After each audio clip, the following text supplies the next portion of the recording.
The iPhone 15 and the iPhone 15 Plus. Let's get these unboxed.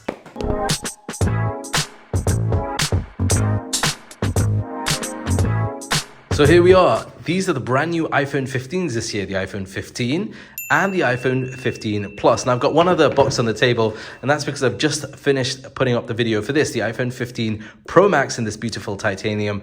But wait till the end of this video to go and check that out. But right now, this year, the iPhone 15 boxes are pretty much the same as we've seen in the last year, but they just have different wallpapers on the front. I've got black and I've got blue. Right, let's pull back the tab on this and show you. Wow, that's what the black iPhone 15 looks like. Pulling back the tab on the iPhone 15 Plus. Ouch. There we go. Drum roll. Whoa. And that's what the blue iPhone 15 Plus looks like.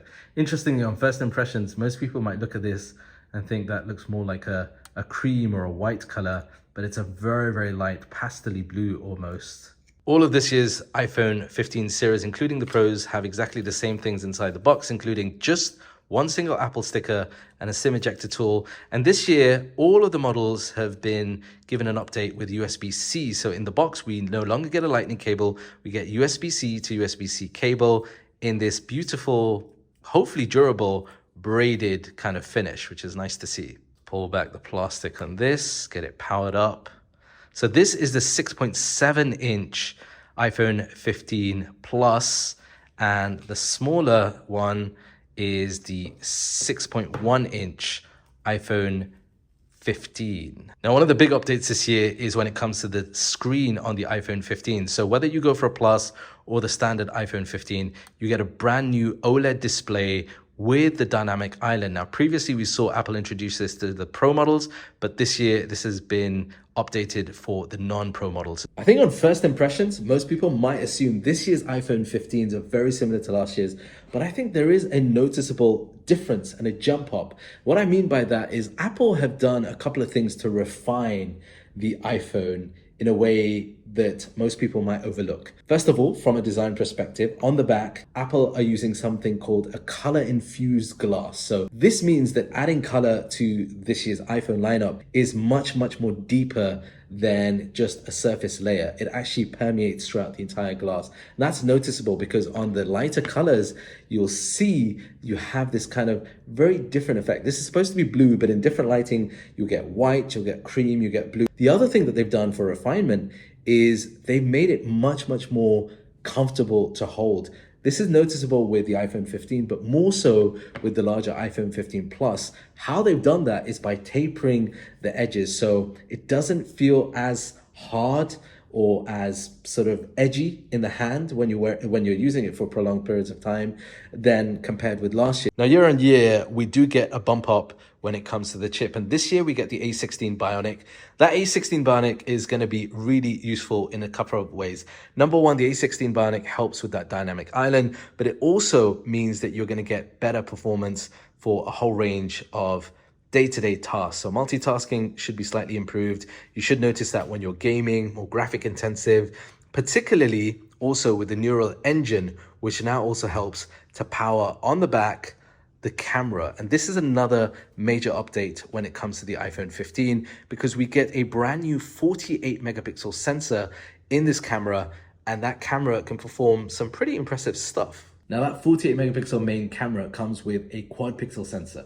What that basically means is it allows more light in, and that allows for a noticeable difference between low light photography and videography. This is something that I noticed having used this for a couple of days, and I think most people will notice this as well.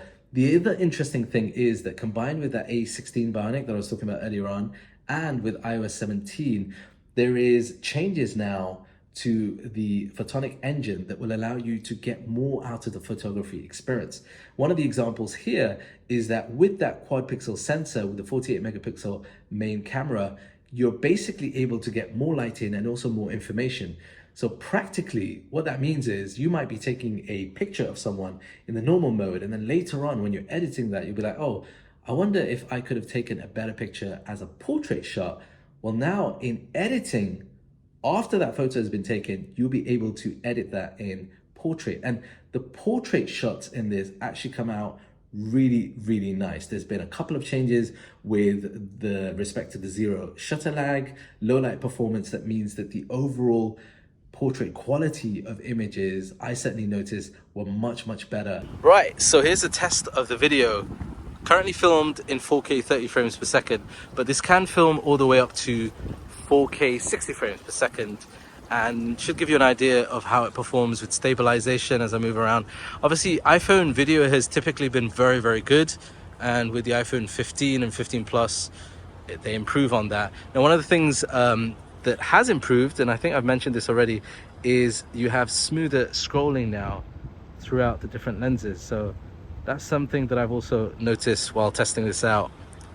Is when it comes to 4K cinematic on the 15 and 15 Plus, it will record 4K 30 frames per second, but you can now start zooming in, so it gives it a bit more dynamic cinematic, and you hopefully be able to see how much I'm sweating out here.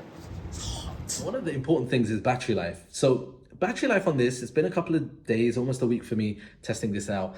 I have noticed a slight improvement on the battery life when compared with last year's iPhone 14, but we have to give it a bit of time really to see how the battery performs long term. What I will say though is, if battery is important to you and also the larger screen real estate, then do consider the iPhone 15 Plus. Now that Apple have refined the design element of it, it's not as difficult to hold one-handed than last year's iPhone 14 Plus. But certainly if you want better battery, you're gonna get that with the iPhone 15 Plus over the standard iPhone 15. So something to be aware of there. Let me know your thoughts about this year's iPhone 15 and 15 Plus. Are you interested in picking one of these up? And if you're interested and can't decide about the colors, I've got a really easy, simple, straight to the point video for you guys to check out. So do check that out after this one here. And if you're new here, be sure to hit that subscribe button, hit like, and I'll see you for another video here on Imkan Reviews.